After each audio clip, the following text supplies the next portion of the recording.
এখানকার মানুষ কি নামে ওনাকে চেনে? ভুট্টা ঘুগনি ভুট্টা ভুটকা দাও। ওনার নামে ওনারা বিখ্যাত আছে পুরাখানে, তা তো নেই। বিশ্বাস করুন বা না করুন, এই ডেকচির ঘুগনি শেষ হতে কিন্তু ঘড়ির কাঁটাও দুবার ঘোরে না। সকাল হতে না হতেই দুপুরের আগে সব ভ্যানিশ। কি এমন আছে এই ঘুগনিতে যার জন্য মানুষ এমন পাগল? নমস্কার বন্ধুরা, আমি প্রলয়, আমি আপনাদের বন্ধু। আজ আমি আছি পশ্চিম মেদিনীপুরের এই দাঁতুন শহরে। এই এলাকায় কান পাতলে একজনের নাম শোনা যায়, তিনি হলেন ভুটকা দা। এর মুখে মুখে ওনার ঘুগনির এত গল্প শুনেছি যে আর লোভ সামলাতে পারলাম না। দাঁতুন শহরের এই ব্যস্ত রাস্তা দিয়ে আমি এখন যাচ্ছি শুধু ওনার সন্ধানে। চলুন দেখি সেই জাদুকরি ডেকচিটা ঠিক কোন জায়গায়। বন্ধুরা, পৌঁছে গেছি সেই লিজেন্ডারি ঠিকানায়। এই যে আমার সামনে যাকে দেখতে পাচ্ছেন, তিনি হলেন ভুটকা দাদা। চলুন ওনার সঙ্গে কথা বলে জানার চেষ্টা করব সবকিছু ডিটেলসে। তার আগে আপনার ছোট্ট একটি কাজ করতে হবে সববারের মতো, আমার পেজটাকে ফলো করে চ্যানেলটা সাবস্ক্রাইব করে, আর যদি এই ভিডিও ভালো লাগে তাহলে একটু শেয়ার করে দিন বন্ধু। নমস্কার দাদা। নমস্কার। দাদা কি নাম আপনার?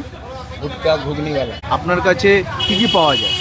মুড়ি ঘুগনি ছোলা 20-25 বছর তো 20-25 বছর। 10 টাকা মুড়ি খেলে মুড়ি ঘুগনি ছোলা 30 টাকা হয়, 20 টাকা হয়, যেমন এই খাচ্ছে 20 টাকা 30 টাকা, যে যেমন খায়।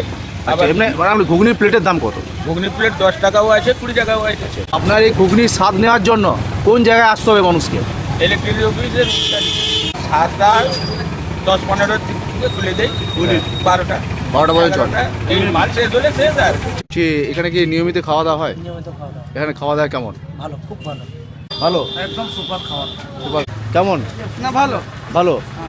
অসাধারণ। দীর্ঘ 25 বছর অভিজ্ঞতার ছাপ প্রতিটি গ্রাসে বোঝা যাচ্ছে। মশলার ভারসাম্য আর মটরের স্বাদ সত্যি অতুলনীয়। আপনারা যারা দাঁতুন এলাকায় আসেন, সময় করে অবশ্যই একবার এই ভুটকাদার দোকানে আসবেন। তবে অনুরোধ, দুপুরের আগে আসার চেষ্টা করবেন, না হলে এই স্বাদ থেকে বঞ্চিত হতে পারেন। ভিডিওটি যদি তোমরা দাঁতুন এরিয়া থেকে দেখে থাকো তাহলে অবশ্যই ভিডিও শেয়ার